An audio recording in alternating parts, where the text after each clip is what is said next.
Hi, magandang araw sa inyong lahat. Welcome to our new episode ng ating music lesson and piano lesson. So, bago natin simulan ang ating pag-aaral, huwag kalimutang hit ang like and subscribe button. Okay, so simulan na natin. So, last time, pinag-aralan natin yung time signature.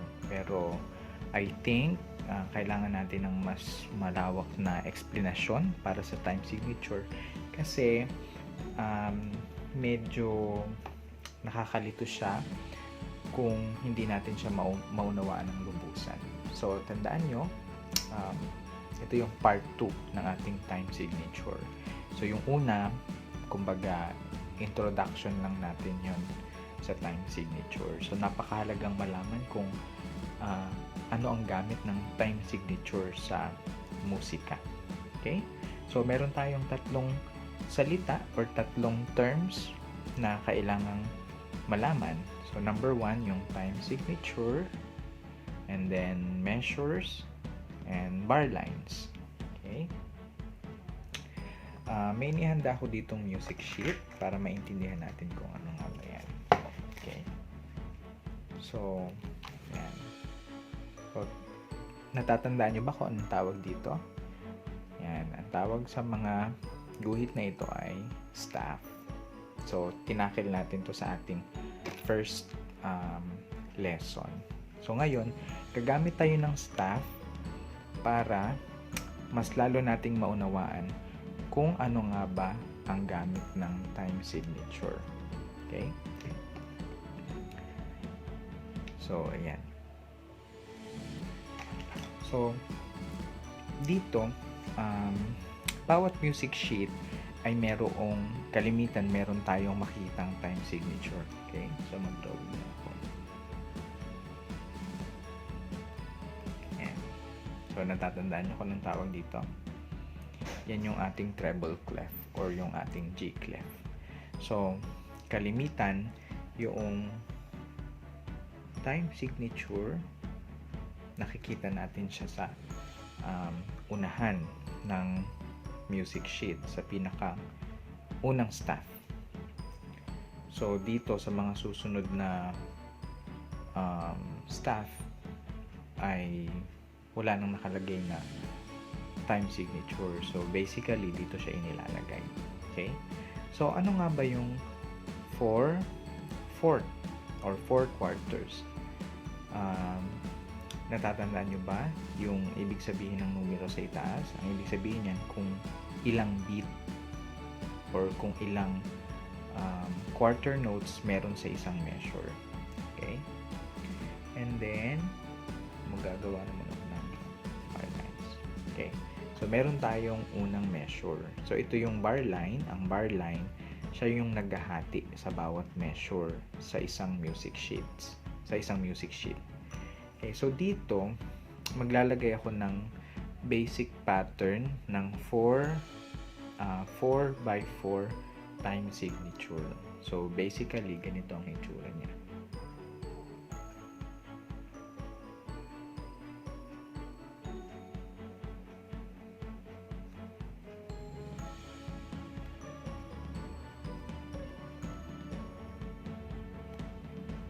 Yan. So, kung mapapansin natin,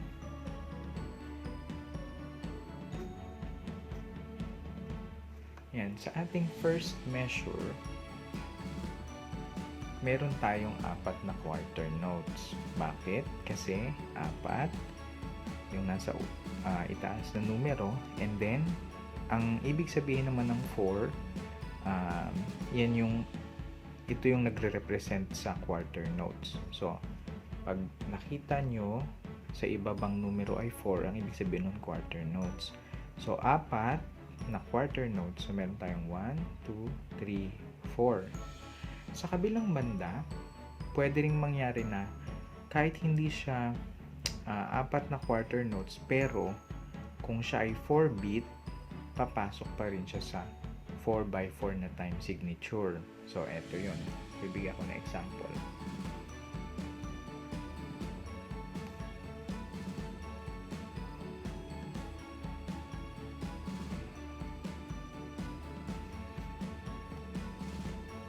Okay.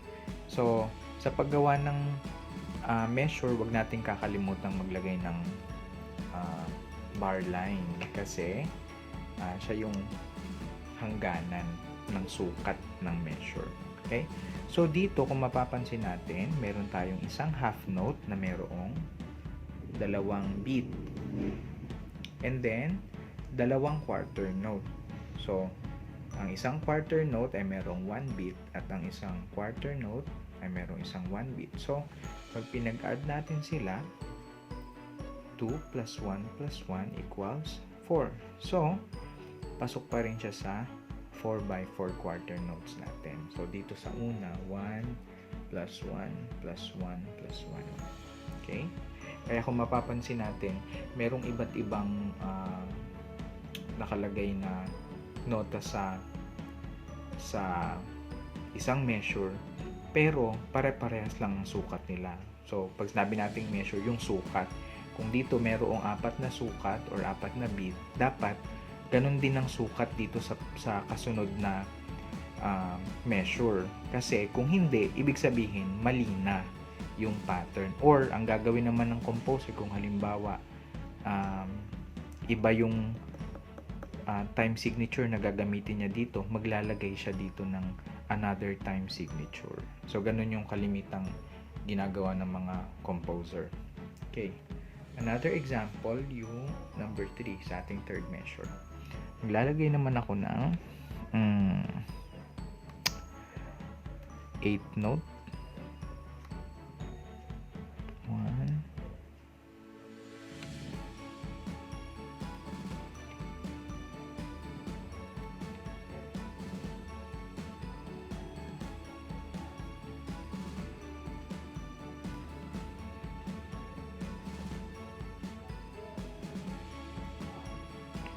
meron tayong 1, 2, 3, 4. Pasensya na, hindi masyadong maayos yung shading. Yan. So, 1, 2, 3, 4, 5, 6, 7, 8. So, kung mapapansin ninyo, lahat sila ay 8 note. Bakit? Kapag lahat ng ito ay pinag-add natin, so lagi nyong tatandaan, isang 8 note, meron siyang 0.5. Okay? So, meron tayong 1, 2, 3, 4, 5, 6, 7, 8. So, bawat 8 note na yan, 0.5. So, ako, tinandaan ko yung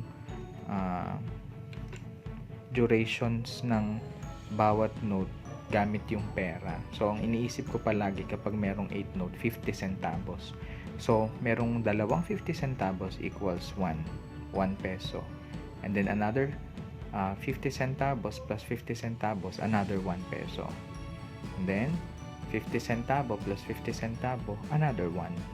So, 50 centavo plus 50 centavo, another 1. So, yung centavo ginagamit ko kasi mas madali kong naiintindihan yung bilang ng nota. So, titingnan natin dito, 1, 2, 3, 4. So, pasok pa rin siya sa ating 4 by 4. Okay, last example. Pwede rin naman na meron tayong dotted notes. Halimbawa, ito. Yan. And then, isang 8th note plus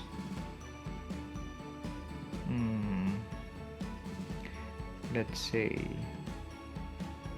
16th note plus another 8th note with that, and then 1, 2, 3. Okay, isang quarter note.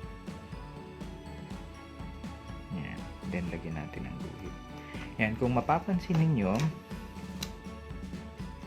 meron tayong dotted note na quarter. So, ang ibig sabihin nito, 1.5. Yan. So, yung duration nito, mas mahaba kaysa sa quarter note. Kasi 1.5 siya. Ang quarter note, 1 lang. So, tatandaan nyo, kapag ang quarter note, merong dot, 1.5 siya. Okay? And then, ito naman, 8th note, siya ay 0.5. And then, we have 16th note, which is 0.5.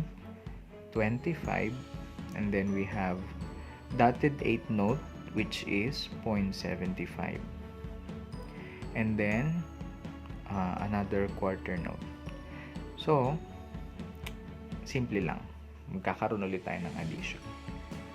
1.5 plus 5 equals, plus 0.5 equals 2. And then 0.25 plus 0.75 equals 1. And then we have quarter note. So, 2 plus 1 plus 1 equals 4. So, ito yung iba't ibang patterns ng quarter note. Okay? So, another example, punta naman tayo sa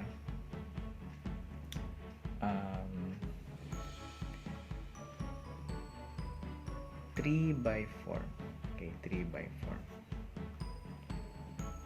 Maglalagay ulit ako ng bar line. So, tatandaan nyo, dito meron tayong isang measure, 2, 3, 4 na measure. And then, ang tawag dito sa naghahati sa measure ay bar lines. Yan. Okay? So, next naman yung ating 3/4. Sorry. Actually, kahit hindi nalagyan ng guhit. So, dito sa 3/4, ibig sabihin kailangan dapat 3 quarter notes lang ang meron dyan. Okay, so, maglagay tayo ng 3 quarter notes. Yung ating basic pattern. Yan. And then, sa ating second measure. Ano bang maganda? Pwedeng yan. Pwedeng dotted note na half note. Okay? So, ang ibig sabihin nito, kapag ang half note meron siyang dot, ang ibig sabihin niyan 3 counts. 3 beats siya. Hindi siya katulad nito. So, sa ating ibang video, in-explain ko kung paano siya naging 3, and then paano siya naging 0.5, and then paano siya naging 0.75. Okay? So, kung hindi nyo pa yung napapanood, panoorin nyo para maintindihan nyo kung bakit siya naging 3. Okay? So, 1 plus 1 plus 1. And then, next natin, yung ating third measure. So, pwede tayong maglagay ng isang quarter note, and then 2 8th note, and then maglagay ulit tayo ng 8th note na dotted, tsaka isang 16th note. So, meron tayong 1, and then 0.5 plus 0.5, and then 0.75, and then 0.5. So, yung 16th note, 0.25 pala siya. And ito naman, 0.75. So, ito katulad yan, may dot din siya. So, nasa isang video natin yan. Kung hindi pa ninyo yung napapanood, panoorin natin. And then, ang last example ay isang half note at saka isang quarter note. Yan. So, dito, ang isang half note ay binubuo ng, ang bilang ng half note ay 2 plus 1 equals 3.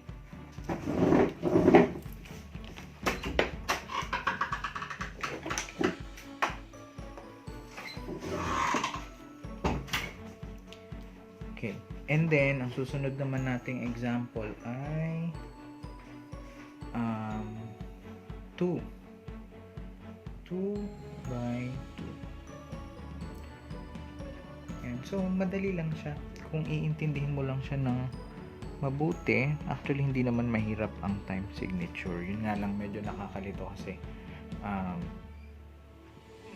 kailangan mong mag-plus. So, remember, sa music, hindi nawawala yung mathematics.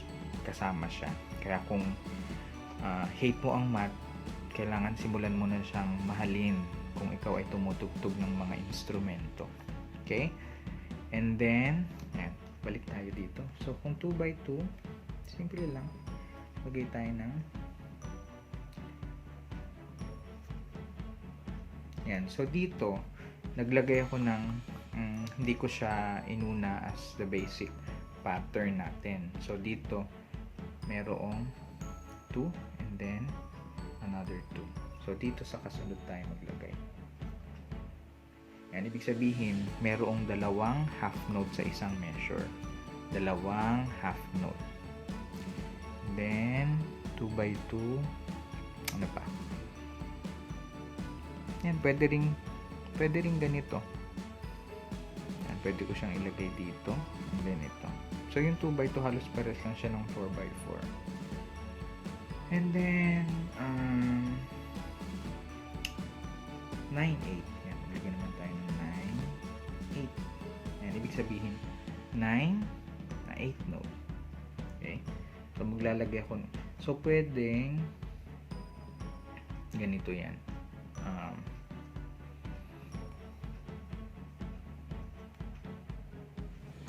Yan. So, bakit ganyan ang nilagay ko? Kasi ito, kapag hinati natin siya sa 9 na 8 note. Mali. Ito pala. Yan. Pwedeng ganyan. Bakit? Kasi ang ibig sabihin yan, meron siyang tatlong 8 note. Yan, same. Kaya kung minsan mapapansin nyo sa music sheet, pag ang time signature ay 9-8, minsan ganito yung nakalagay. Or sometimes ganito naman. Okay? So, ganun. Lalagyan ko ng 9 na 8 note. So, kailangan 9 siya. Hindi siya susobra. Kasi kung sobra siya, kailangan yung susunod na halimbawa, naglagay ako ng another dito. Kailangan, dito na siya sa susunod na measure ilalagay. Okay? So, ito naman yung another example natin. Pwedeng ganyan. So, 1, 2, 3. 1, 2, 3. Dapat 4, 5, 6. And then, yan. So, bakit? Kasi, 1, 2, and then ito pag hinati natin sa 8 note, meron siyang 4 na 8 note. So, 1, 2, 3, 4, 5, 6 plus 2, 7, 8, and then another na naman. Another 8 note. Or pwede kahit dotted note yung ilagay dito. Yan. Okay?